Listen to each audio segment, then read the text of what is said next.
அனைத்தையும் யாம் அறிவோம். தீய சக்தியை யாம் இருக்கும் இடத்தில் அழித்து விட்டீர்கள். ஆனால் அவன் உண்மையில் அழிந்து விடவில்லை. ஆம், அவன் இருக்கும் இடத்தை விட்டு நகர்ந்தால் அவன் பிழைத்து விடுவான். ஆகையால் யாம் இருக்கும் இடத்திலேயே புதைத்து விடுங்கள்.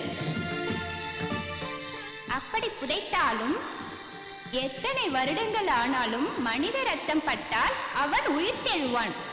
அது மட்டுமல்ல, மண்ணை விட்டு வெளியே வந்தால் பூசாரி குடும்பத்தையும் அந்த பெண்ணோட குடும்பத்தையும் வேரோட அழித்து விடுவான். ஜாக்கிரதை.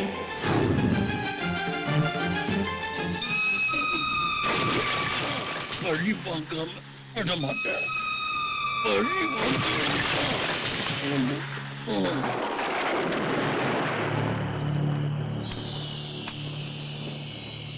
கோவிந்தா, சாமி, ஐயப்ப சொன்னதெல்லாம் ஞாபகம் இருக்குல்ல? இருக்கு சாமி. இவன் வெளியில வந்து ஆபத்து. ஜாக்கிரதை. கொஞ்சம் கூட இடைவெளி இல்லாம நல்லா புதைச்சிடு. ஜாக்கிரதை, சீக்கிரம்.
Say